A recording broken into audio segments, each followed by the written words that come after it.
Cenários que estão em cima da mesa por estes dias. Regressamos à conversa com o Manuel José Damasio e Francisco Proença de Carvalho. Manuel, olhando para estes 4 cenários, Portugal tem alguma possibilidade ou tem algum interesse em seguir algum deles?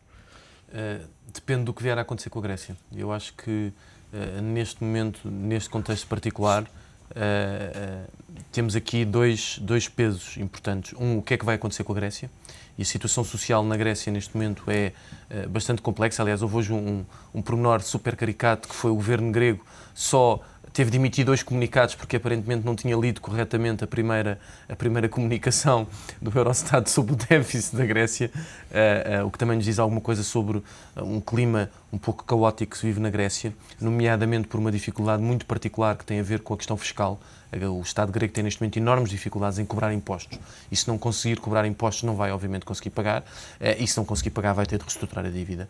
E a segunda questão é o euro. Portanto, aliás, todo este cenário de reestruturação da dívida grega tem estado a ser discutido nos últimos dias na Europa, não propriamente à luz do problema grego, mas o que é que irá acontecer a uma União Monetária Europeia se a Grécia reestruturar a sua dívida. Portanto, parece-me que aqui parece que estamos a assistir outra vez a um filme que se repete, não é? Porque já com esta questão da ajuda externa, nós tivemos mais ou menos este ciclo de notícias, ou seja, primeiro as agências de rating alertam para a possibilidade, a seguir os mercados reagem, ou as agências de rating já sucedem a algo que se passa no mercado, e a seguir as coisas acontecem mesmo. Espero muito sinceramente que não seja aqui a questão, porque, mais uma vez, tal como no caso do pedido de ajuda externa, nós devíamos conseguir antecipar este tipo de processos, ou seja, se é para reestruturar a dívida e se é para se colocar essa hipótese, então vamos colocá-la seriamente e vamos criar condições para isso, nomeadamente vamos criar condições com os nossos parceiros. Nós temos outros países europeus em situações parecidas, com gravidade variável, mas parecidas e semelhantes com a nossa. Portanto, se nós conseguirmos avançar para uma lógica de negociação conjunta, não vamos muito provavelmente ficarmos nesta situação em que estamos hoje em Portugal, em que temos atores individuais, praticamente, a negociarem com interesses estrangeiros muito desamparados, porque o que nós vemos é que estes atores que estão a ir a estas reuniões parecem brutalmente desamparados e parece que vão um muro das lamentações, apresentar a um pai, não tirano, mas um pai que veio aqui dar um puxão de orelha de apresentar as suas reclamações. O que nós temos ouvido a saída destas reuniões é um híbrido entre um pedido desesperado de ajuda e uma sugestão de quais é que devem ser as medidas de ajuda, admitindo que nós não fomos capazes de as aplicar, e, por outro lado, queixinhas. A culpa foi de alguém, eu até sabia o que é que devia ser feito, mas os outros não fizeram o que eu disse, e é um bocadinho deste ciclo que nós temos de sair. Portanto, se o problema da dívida, da restauração da dívida, se ele se colocar do ponto de vista económico, nós devemos saber antecipá-lo e, infelizmente, parece depois na imagem de Portugal muito complicadas. E aí entramos na questão do euro. A restauração da dívida é claramente a peça anterior que referiu o caso da Argentina. O caso do México é um caso muito mais antigo, não é tão relevante eventualmente no contexto atual, mas o caso da Argentina é conhecido, é um caso que nós todos praticamente acompanhamos na Europa no seu dia-a-dia e todos sabemos as consequências que teve. O problema argentino é... E a Argentina já foi uma grande superpotência. Foi uma superpotência, bateu no fundo, mas está a ressurgir e aparentemente a solução porque a Argentina optou, do ponto de vista macroeconómico, não foi incorreta.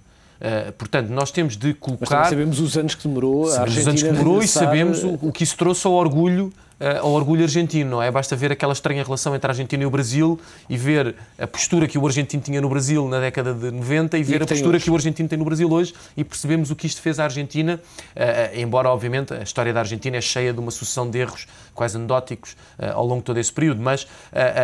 A solução macroeconómica não esteve errada e o crescimento hoje da economia argentina prova que aquilo que a Argentina fez não esteve errado. Agora, há hoje condições na União Europeia para uma restauração da dívida? Não sei, não me parece de todo.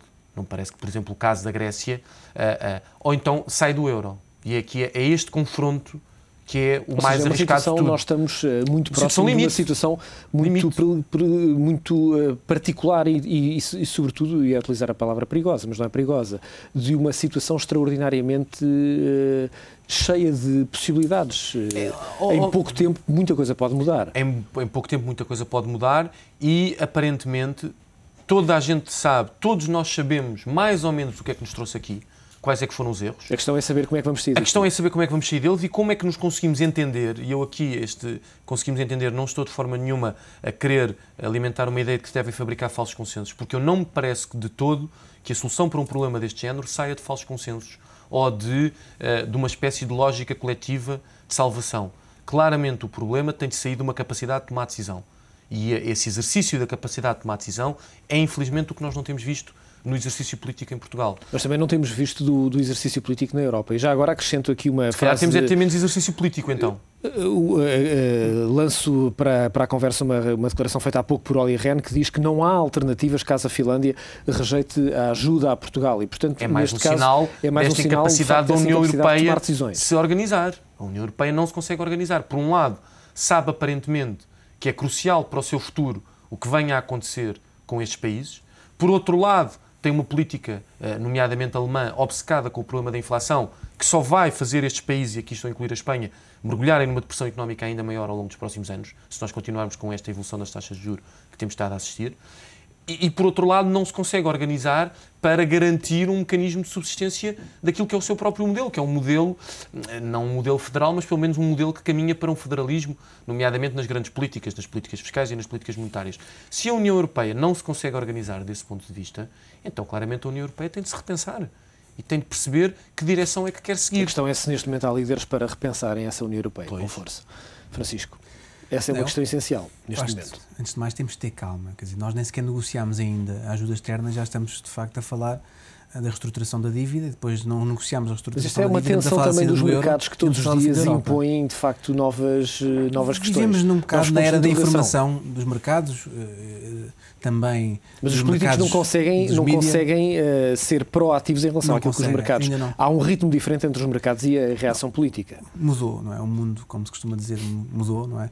E está sempre a mudar, ultimamente muda com muita rapidez, e mudou, e não há ainda uma adaptação dos políticos. O Manuel dizia que se calhar temos de ter menos decisão política. Não, nós temos é que ter, de facto, a meu ver, mais decisão política, voltar a ter decisão política adaptada aos tempos modernos, ou seja, ao ritmo moderno. Portanto, antes de mais, eu acho que deve ficar bem claro, nós, portugueses e nós, europeus, temos que tentar pôr um ponto final nesta especulação permanente do que é que vem a seguir, quando nem sequer resolvemos o que está no presente. Portanto, esse é o ponto 1.